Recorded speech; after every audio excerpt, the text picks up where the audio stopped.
We make space for them to be able to come to one place that isn't a police station, isn't a hospital, isn't in children's services building, but works with the individuals that need to be involved from those organizations in a child-friendly, warm, more welcoming environment.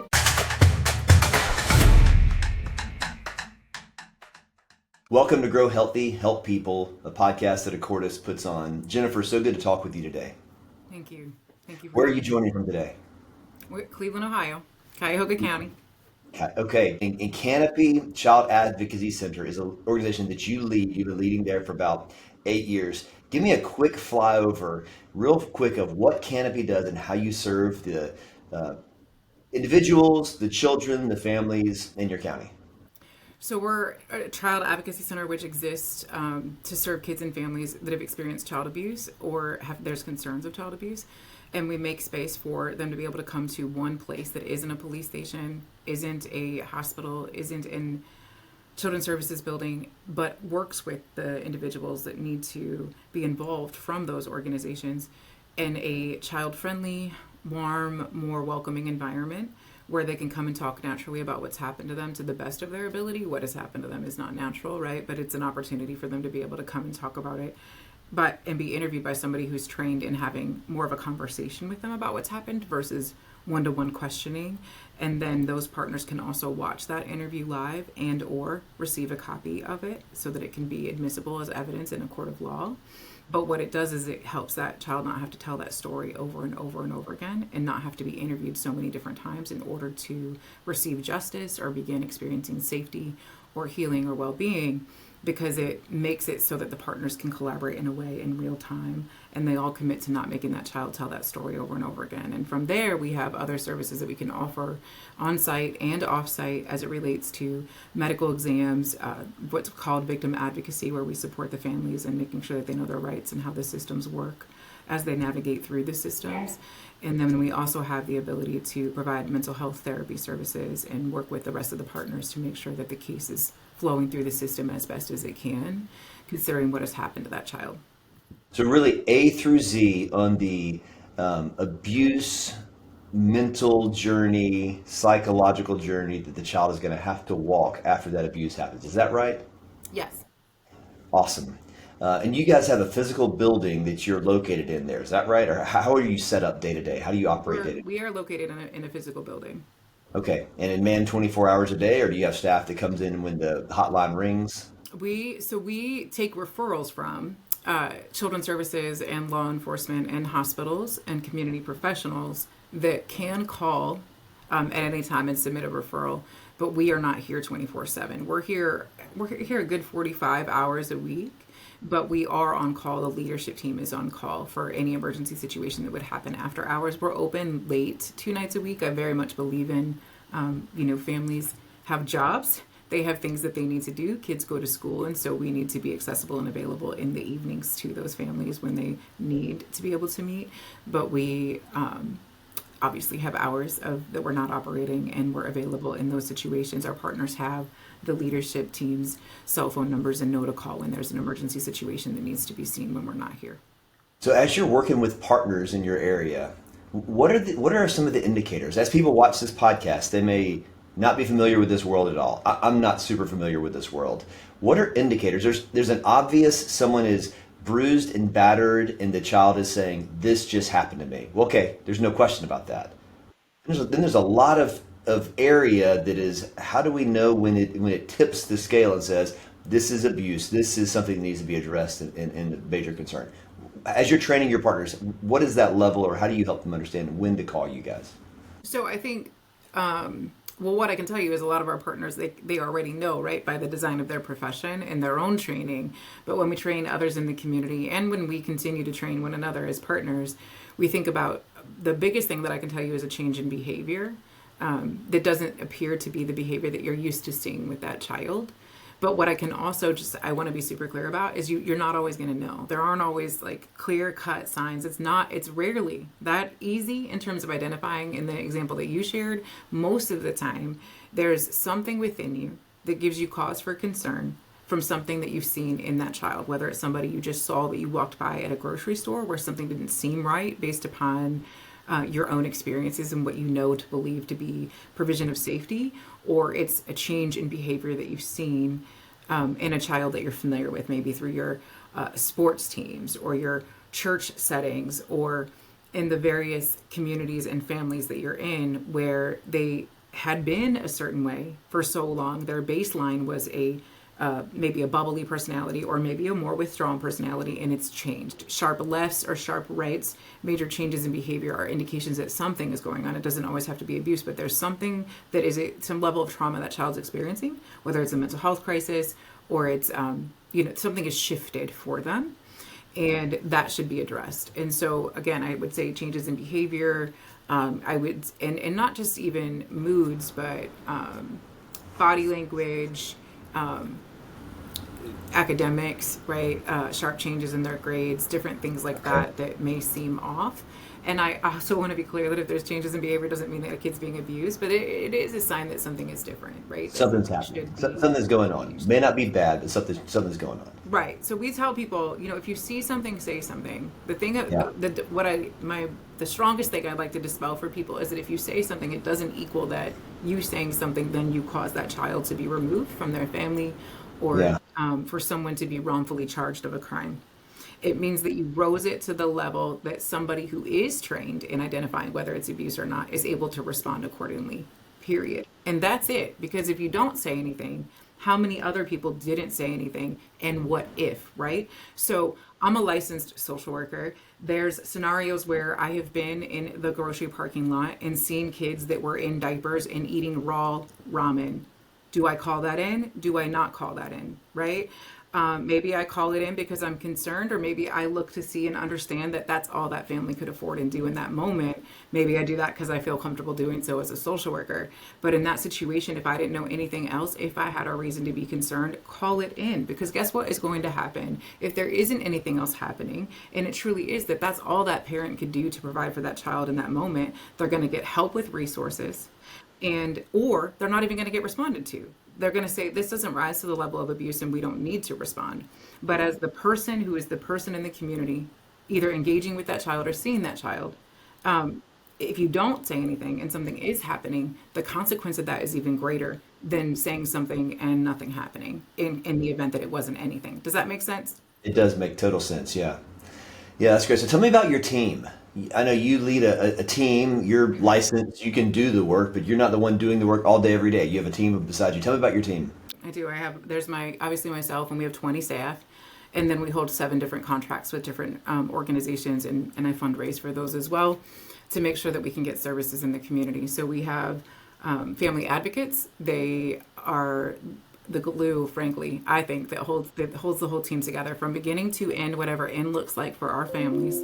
They are there to meet with them and help them get connected to resources and just help make sure that they have a neutral party who understands what they're experiencing and can help work together, not just with the family, but with the members of that multidisciplinary team that are responsible to respond to child abuse in the community. Then we have therapists that provide mental health services to the kids so that they can hopefully be able to start talking about the trauma they've experienced and be able to work through that and begin to experience healing. And then we also have a forensic interviewer who does the forensic interviews when the child needs to be interviewed. And we also Those are the recorded interviews that become almost like legal record if needed, right? Yes, absolutely. Yep. Yeah. And then we have, we do some prevention and outreach around what's called problematic sexualized behavior. Those are kids who are touching other kids inappropriately. More than I was curious about what your butt looked like in your jeans. It's deeper than that, but it's not full blown assault. It is a sign that we need to do some education and support around what may be happening for that child to be engaging in behavior that isn't normal developmental exploration. And so we have we do education in the community. We have an outreach person who does that. And then we also employ medical staff through our medical contract, sexual assault nurse examiner, a child abuse pediatrician, and a nurse practitioner who can do the medical evaluation and pieces of that work. And then I have a few directors who oversee these things. So I have a director of community partnerships who helps make sure all day, every day that our partnerships are working well. It looks like they are, but that's a lot of work on the back end in terms of helping people understand their nuances and personalities and challenges. And then he also oversees our medical contract because we partner with our three major health systems in our county to deliver those services. And then we also have a director of family services who oversees all the family advocates. And then we have a business director who all things making sure we're functioning as a 501c3 the way we should from a business end, insurance, policy, procedure, all those things. And then we also have, even though the position's vacant in this moment, a director of development who's responsible for helping fundraise alongside me to make sure that the organization is running well. Yeah. So we've talked some about what you do and how your team does that. Now the question of why did Jennifer say one day, I think I'm going to become a licensed social worker. I'm going to walk down this path of nonprofit work. Like, what was the driver for you personally to get into this type of organization, this type of work? Well, to be honest, I didn't think I was going to walk down the walk of doing nonprofit work, Okay. and I didn't even think I was going to be a social worker. I've always had a natural ability and what I now know to be calling to do life and live alongside people as if we're all equal. And so what that looked like for me as a teenager was, we would volunteer. I was raised in the church. We would volunteer in soup kitchens and things like that. And I could never understand why we didn't actually go eat the food with them. We serve the food, but why would let's go have a meal together. And I was this way at 13 and 14, and I would just go do it with them. And my friends would be afraid, and they would think that was weird. And back then that was just me being who I am. Now I know that is, it's in my fiber to a core. I am a true social worker. But what happened was I went to school knowing that I had a skill set to talk to people and that I really valued helping people, that I was going to get a degree in psychology. And when I was at school and talking to guidance counselors about what I wanted to do, they said, you should go meet with the head of the social work department.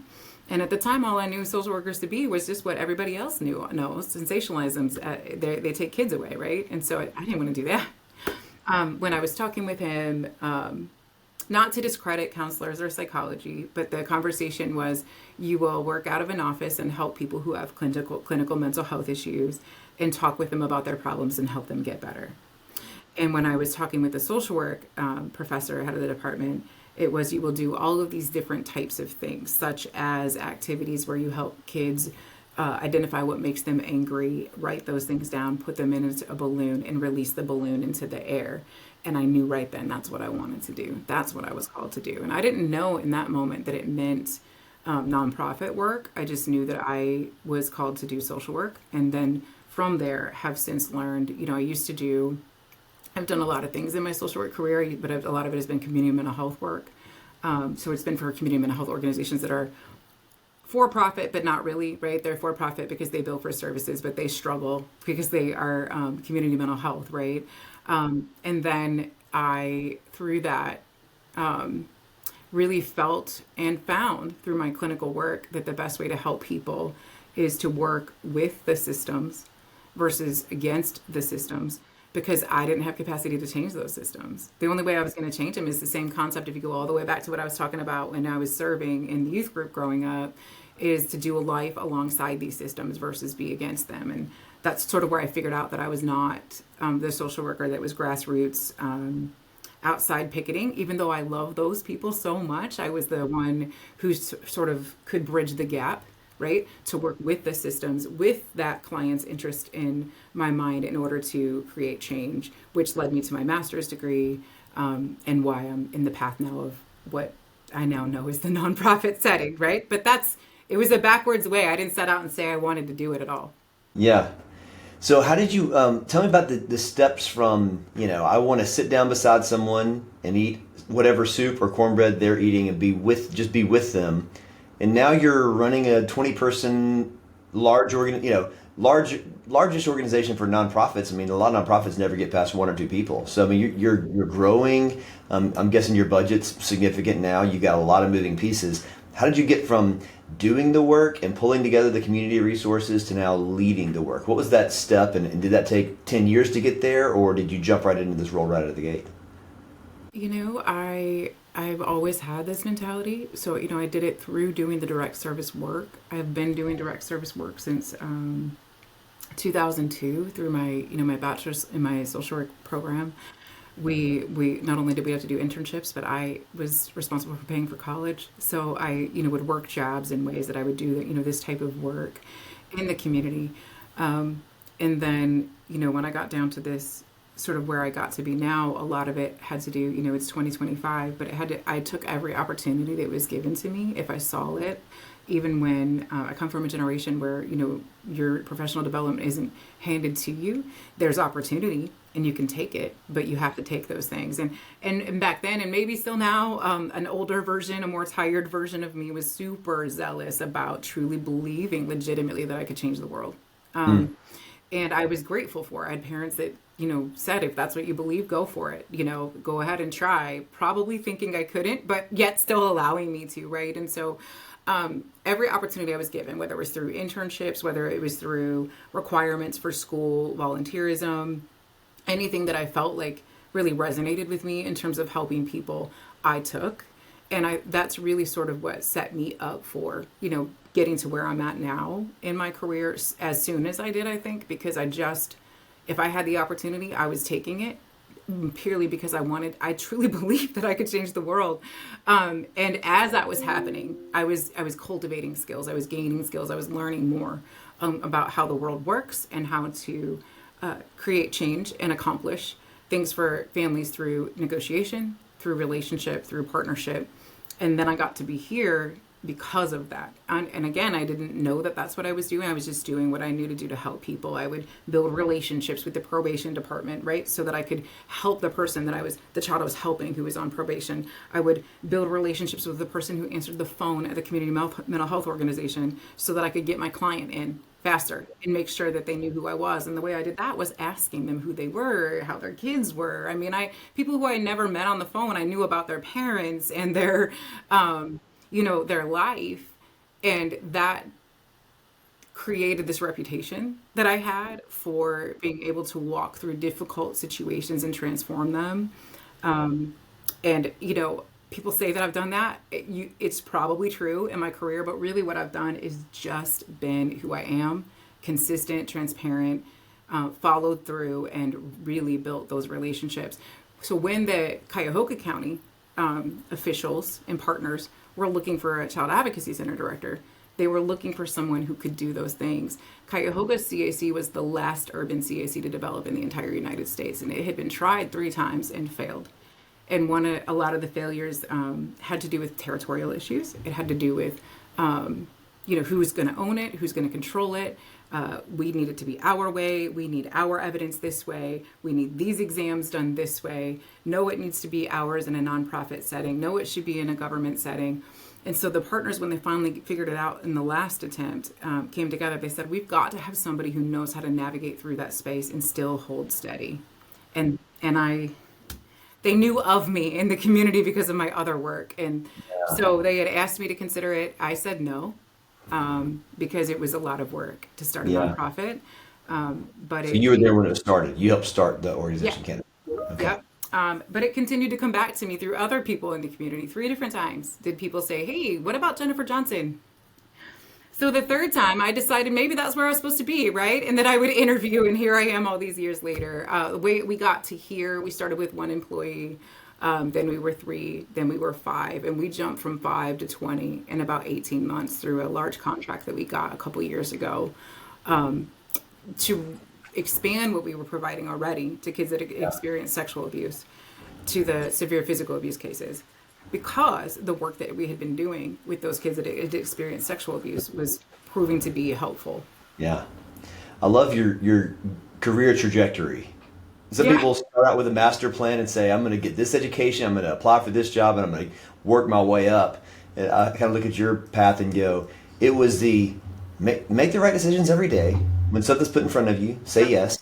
Keep walking forward with, faith and trusting that things are going to work out the right way, and you just kind of navigate one day at a time. I'm kind of similar in my career. I'm like, I don't know how I got where I am, Yeah, but it I was agree. I one tell decision at a time. students when they ask me, they say, how did you get to here? And Yeah. I say, you have to be who you say you are. Walk the walk and talk the talk. all the time. And that doesn't mean it to be perfect. It just means that that speaks for itself. Yeah, I love that. I love that. So the funding you guys get, give me a quick overview of how you get funding. Is it mostly government contracts or is there any direct individual fundraising? There's both. So we're about 80%. We toggle between anywhere between 60 to 80% government funded. That's a combination of federal grant sources, state grant sources, and local grant sources. But if you know government grants, you understand they all come from the federal government in some way, shape, or form, down to the state, and then sometimes down to the local levies and things like that. But that it's all connected, and then the rest of the funding comes from a combination of private foundations that we apply for grants from, or and occasionally a private family fund will make a donation, fundraising, and our annual event that we do every year, so that we can make sure that we're trying to balance and diversify funds. Yeah. Awesome. So you leading a nonprofit, tell me about some of the tools you use that you use day to day, systems you use. So Cordis, my company, we do systems and we do processes. What are the key things, the key systems that you guys are using for fundraising, donor development, maybe accounting, and some of those other tools like that?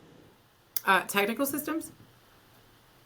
Yeah, so we currently use GiveSmart for our online database when it comes to collecting donations, and it's called a CRM, keeping collected information and documentation about people who make donations, and how we send out communication around and manage communication, auction software, and things like that for our annual event. We use something called CAC CareNet. That's our main, for all intents and purposes, what people would like to be like our electronic health record or electronic medical record. But we also interface with and have access to what's known as Epic for the health systems. Yeah.